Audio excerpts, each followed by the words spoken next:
Deputy Assistant Secretary of State under the Obama administration, Joel Rubin. Joel, great to see you. So this call happening today, potentially right now, do you think one of these two leaders has the upper hand right now? And if so, which one? Well, Nicole, this is a really unorthodox moment when it comes to diplomacy, but that's fine. President Trump, he has his own way, his own style. The concern, though, is he negotiating now with Vladimir Putin, assuming that he has been deputized by Ukraine, by President Zelensky, to carry his message? And that would be something that I think Ukraine would be very worried about. You know, a week ago, as you mentioned in your segment, Ukraine agreed to a ceasefire, a 30-day ceasefire. Vladimir Putin has not.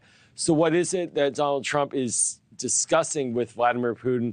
Is he overreaching that ceasefire? Is he now trying to make commitments that Ukraine has not yet agreed to? That's the real big issue at hand.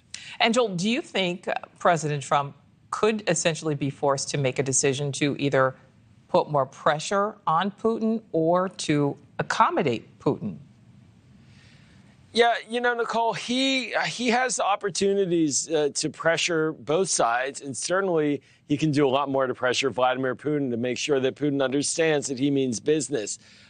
Unfortunately, a lot of the diplomacy has been about providing the asks of Vladimir Putin preemptively, so preemptively conceding on the question of NATO, conceding on the question of peacekeepers that would be deployed there.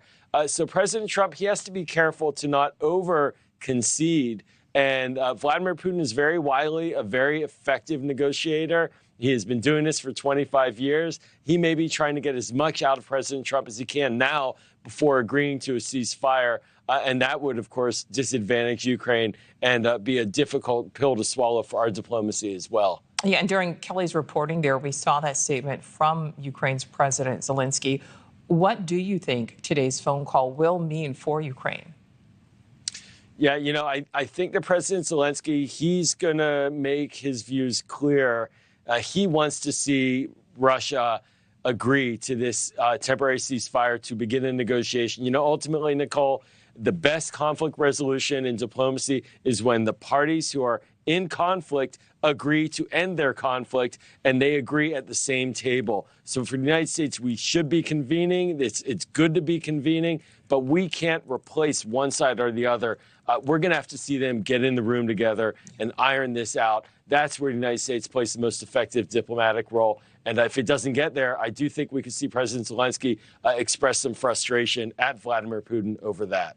Well, yeah, and that's kind of for my next question. You know, we know this phone call obviously is happening, will happen, may have concluded, could still be going on. We'll get some sort of readout. But what do you think actually happens next?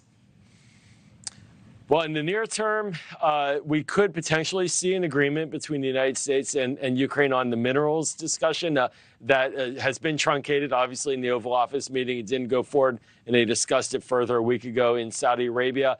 And I do think that President Trump, he'll probably lay out what he sees as the parameters. That would be a good outcome if he can come out of this Putin call describing the parameters for a final negotiation. But again, a negotiation that gets these two parties in the room to agree, as opposed to saying, this is what the deal is, and then expecting everybody to just sign up to what he believes it should be. That won't be sustainable. I don't think the Europeans would support that either. So there's a lot of that face-to-face negotiation he needs to get to if he can lay out the broad parameters of what a negotiation could be based upon. And Joel, before we go, what do you think this means for the U.S. potentially on the world stage going forward?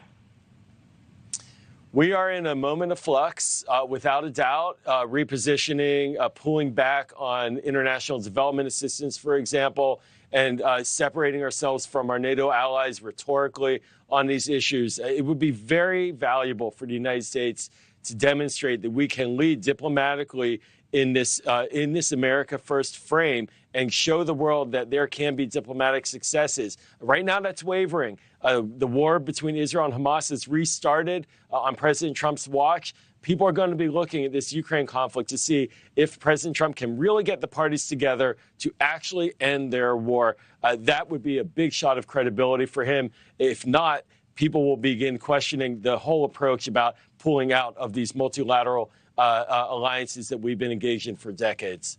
Joel Rubin, really appreciate your insight. Thank you. Thanks, Nicole.